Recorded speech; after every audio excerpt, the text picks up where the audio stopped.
Negative news लोगों को लग गई।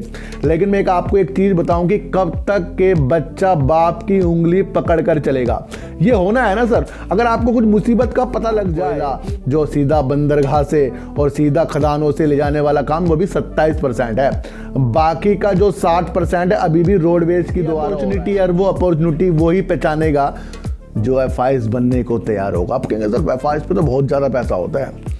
अरे सर होगा ज़्यादा पैसा जब वो काम का कह रहा था ना कि सब रंगीनता है जी। रामू भी शेर खरीद रहा है, शामू भी शेर खरीद रहा है, जो भी शेर खरीद रहा है मजे ले रहे हैं उस शेर के।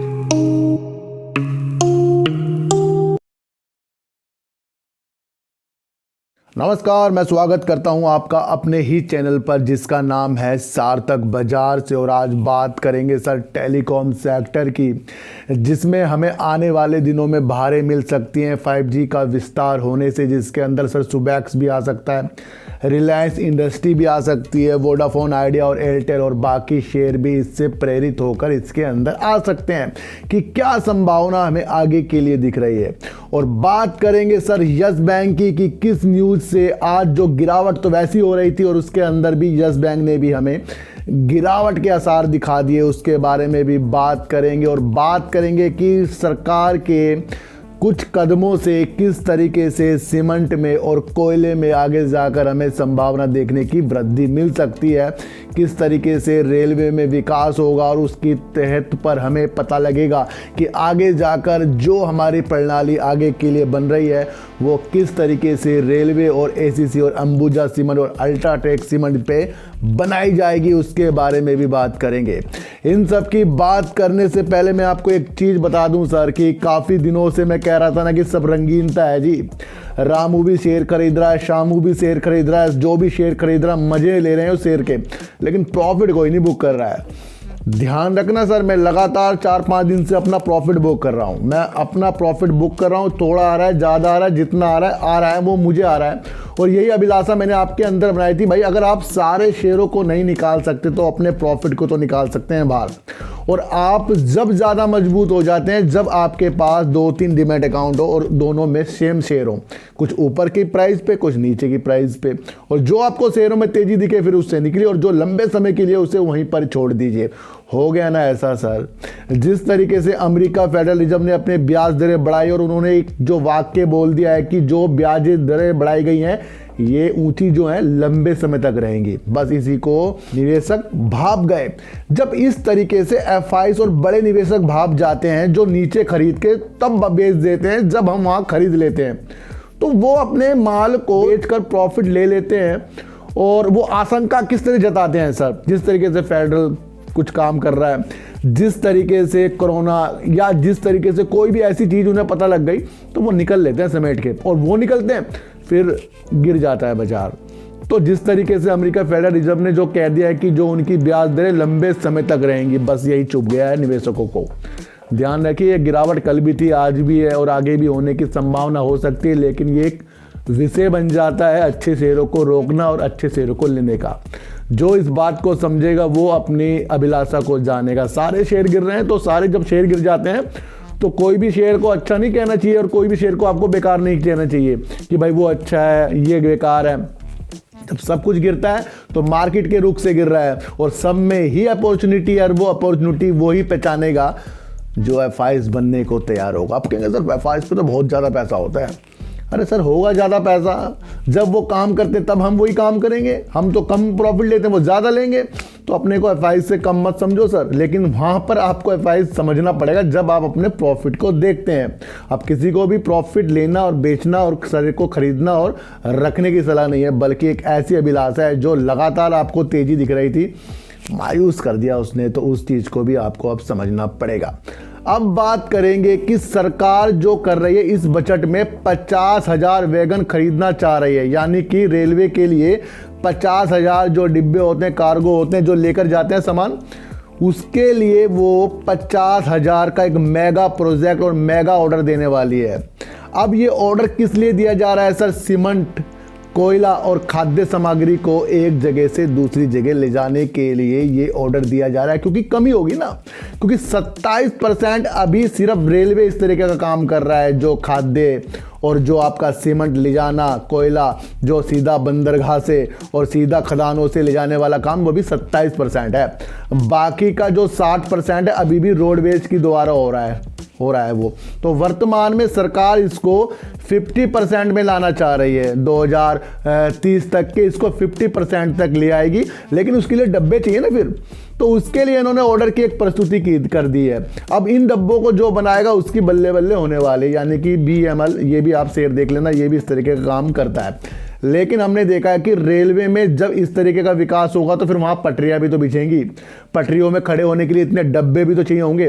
तो आपको देख लेना चाहिए सर, RVNL देख लेना चाहिए, आपको देख लेना चाहिए कि जिस तरीके से IRFC फाइनेंस करेगा वो भी आपको देख लेना चाहिए, जिस तरीके से रेलटेल संचार का काम करेगा आपको वो भी देख लेना चाहिए। तो आपको हर तरफ नज़र रखनी चाहिए जिस तरीके से ये बजट में काम किया गया। और पिछले साल 90,000 वैगन खरीदने की बात हो रही थी, यानी डिब्बे, तो अब ये बजट में 50,000 मेगा जो ऑर्डर देने की बात हो रही है, बहुत ही लाजमी है। इसके अंदर आपको सीमेंट वाले शेयरों को देख लेना चाहिए। जब ज़्यादा उत्पादन होगा, ज़्यादा चीज़ें जाएंगी, तो कहीं ना कहीं वो माल ज़्यादा वहाँ से निकलेगा और ज़्यादा पैसा आएगा। तो यहाँ पर आपको Ambuja cement, ACC cement, UltraTech और कोल इंडिया में अपने दिमाग की बत्ती को जला लेना चाहिए। न्यूज़ इस तरह से नहीं आती कि आपको कुछ बता कर ना जा रही हो, कुछ इसका महत्व ना हो। इसका महत्व है रेलवे के विकास से, और इसका महत्व है सर आना जाना के विकास से, जिसमें सीमेंट, कोयला, खाद्य सामग्री ज़्यादा से ज़्यादा जाया करेगा, वो जाया करेगा रेलवे के द्वारा। और जब रेलवे के द्वारा जाएगा तो रेलवे की इनकम बढ़ेगी, और इनकम उसकी भी बढ़ेगी जो इसके अंदर उसका सामान जाएगा। तो अपनी रूपरेखा लंबी बनाइए। सरकार खुद ही बता रही है कि 2030 का मेगा उनका प्लान है, लेकिन डब्बे जो बनाने का प्लान वित्त वर्ष 2027-28 का है, लेकिन 2030 में जो वर्तमान में 27% इस तरीके से रेलवे काम करता है, इसको 50% ले आएंगे। तो अच्छी न्यूज़ है, और अच्छी न्यूज़ के द्वारा आपको RVNL, IRFC और आपको रेलटेल पर अपनी नज़रों की अभिलाषा लंबे समय तक रखनी चाहिए। अब लोग कहेंगे सर 2-3 रुपये गिर रहे हैं जी रेलवे के शेयर, जब बढ़ रहे तो अच्छा लग रहा था, अब गिर रहे हैं ना। अब अपॉर्चुनिटी है इसके अंदर, बढ़ते हुए अपॉर्चुनिटी नहीं होती सर, गिरते हुए किन किन के लोगों के हाथ आगे बढ़ते हैं, वो बढ़ते हैं बड़े बड़े लोगों के हाथ, जो इसको समय सीमा के अनुसार अपने झोले में रखेगा। तो यहीं तो अपने उजाले देखने चाहिए सर। अब बात करेंगे रिलायंस इंडस्ट्री यानी जियो, और बात करेंगे एयरटेल इंडस टावर। होने क्या वाला है सर, आपको एक बात समझनी चाहिए जी, 5G अभी पूर्णतया विस्तार नहीं हुआ। जिस तरीके से मैंने आपको पहले भी कहा था कि 5G के लिए हमें वेट करना पड़ेगा, साल दर साल ये अपनी वृद्धि को आगे तक बढ़ाएगा। लेकिन एक सर्वे में जिस तरीके से बात रख दी गई है कि 2026 में करीब 1 अरब स्मार्टफोन उपभोक्ताओं के पास होंगे। अब वो स्मार्टफोन होंगे उसके अंदर 5G भी होगा। तो अभिलाषा आपको ये देख लेनी चाहिए कि जो भी रिपोर्ट निकल कर आती है वो एक टेलीकॉम सेक्टर की निकल कर आ रही है, जिसके अंदर उनके सिम डलेंगे और उनसे उनकी उजाले हो जाएंगे, फिर टावर से निकल कर भी वो उनका नेटवर्क जाएगा। तो जब इस तरीके का कोई रिपोर्ट निकल कर आती है, और अभिलाषा इनकी एक चीज़ ये बताई जा रही है कि दूर संचार यानी कि जो टेलीकॉम कंपनियाँ होती है, इस तरह के सेक्टर वाली जो कंपनियाँ होती हैं, इस तरह का जो उद्योग होता है, 5G में सर 12.5 अरब डॉलर का वृद्धि करेगा 3 साल में। जब इस तरीके की वृद्धि ये बता दी गई है, 3 साल का ये CGR लेकर चल रहे हैं, जिसमें ग्रामीण क्षेत्र के उपभोक्ता और शहरी क्षेत्र के उपभोक्ता होंगे जो अपनी अभिलाषा को बढ़ाएंगे। तो उनका एक अनुमान, एक रिपोर्ट है कि 12.5 अरब डॉलर की वृद्धि हो जाएगी इस उद्योग में। जब उद्योग में वृद्धि हल्के हल्के हो रही है, और हम अपने शेयरों में तेजी के संकेत बिल्कुल भी नहीं देख सकते। मैंने कहा है 2023 से हमें अपनी अभिलाषा 5G के लिए, यानी कि 5G आने से अदर कंपनियां जो टेलीकॉम सेक्टर की हैं उसके अंदर उजाले देखने को मिलेंगे।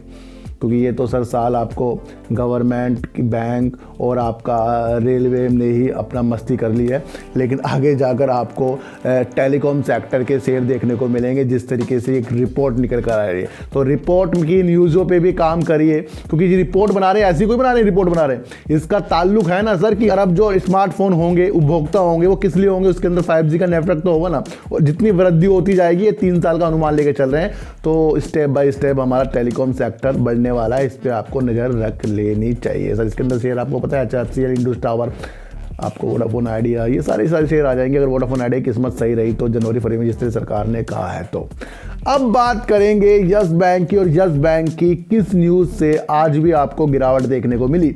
सबसे पहले तो सारे शेयर आपको आज गिरते हुए दिखाई दिए हैं। वो मैंने आपको कहा था नहीं, फेडरल रिजर्व जिस तरीके से अपनी ब्याज दरें लंबे समय के लिए रखेगा तो वो निवेशकों को अच्छा नहीं लगा। जो पहले पैसा डाल रहे थे वो पैसा प्रॉफिट का निकाल के जा रहे हैं, और उसकी वजह से आपको गिरावट देखने को मिल रही है।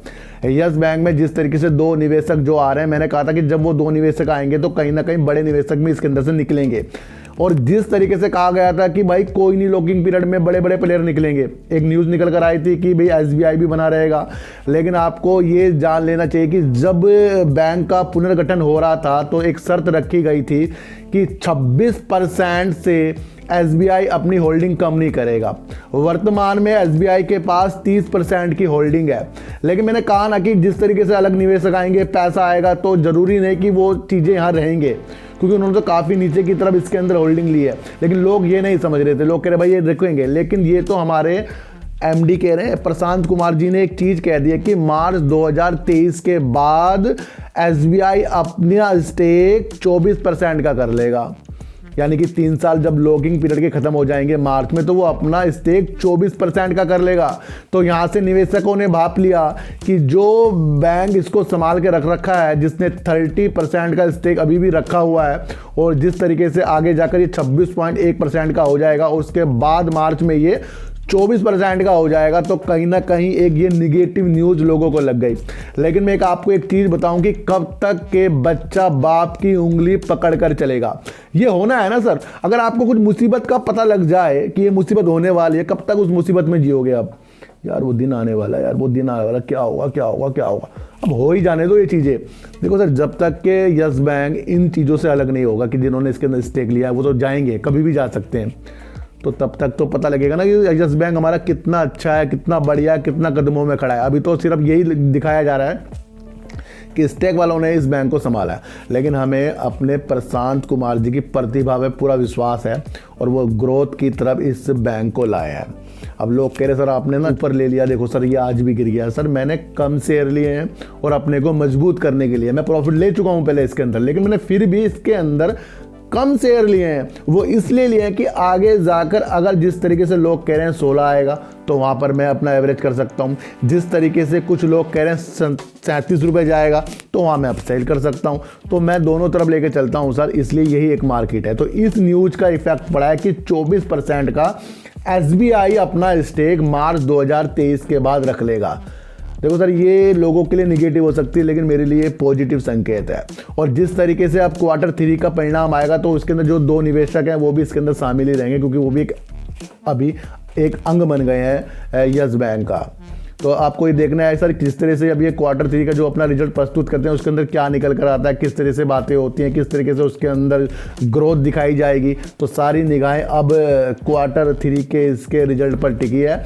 लेकिन SBI जिस तरीके से इसके से निकल रहा है, प्रशांत कुमार जी ने कह दिया है, कुछ लोगों को ये गलत लग गया है, लेकिन इसको पॉजिटिव समझ लीजिए। मैंने कहा ना, कब तक के बच्चा बाप की उंगली पकड़ कर चलेगा, उसे भी अपनी ज़िंदगी बनानी है, तो वो तो सर अब संभल रहा है, धीरे धीरे बनाएंगे। तो इसके अंदर से स्टेक निकल भी सकता है, ऐसी कोई बड़ी बात नहीं है, और भी लोग निकलेंगे। तो सर शेयर मार्केट में अपने को अलग ढंग से प्रस्तुत करना सीख लीजिए। ज़रूरी नहीं कि जो निगेटिव आपको दिख रहा है वो निगेटिव ही हो जाए। अगर इस तरीके से कोई स्टेक निकलता गया तो क्या ये शेयर जीरो हो जाएगा? नहीं, बस समय लगेगा, और समय हर जख्म भर देता है। तो सर वोडाफोन आइडिया हो गया या कोई भी टेलीकॉम सेक्टर का शेयर हो गया, इस रिपोर्ट से ऐसा लग रहा है कि अगले साल से ये उन्नति की ओर जाएंगे। और आपको ये देख लेना चाहिए, जिस तरीके से बजट में जिस तरीके से 50,000 डब्बे जो बनाए जाएंगे, जिसमें सीमेंट, खाद्य और कोयला की जो पूर्ति होगी और ले जाया जाएगा उसके अंदर रेलवे अच्छा काम करेगा, दोनों का बेनिफिट होने वाला है। तो ये सारी अभिलाषा आपको जान लेनी चाहिए। तो सर चींटी को हटा दीजिए, गाय को रोटी दीजिए और अपने बच्चों को ज़्यादा से ज़्यादा प्यार कीजिए, क्योंकि बच्चे ही आपकी मासूमियत से किस्मत पलटेंगे। तो फिर मिलेंगे आपसे नई वीडियो के साथ, जब तक के लिए नमस्कार।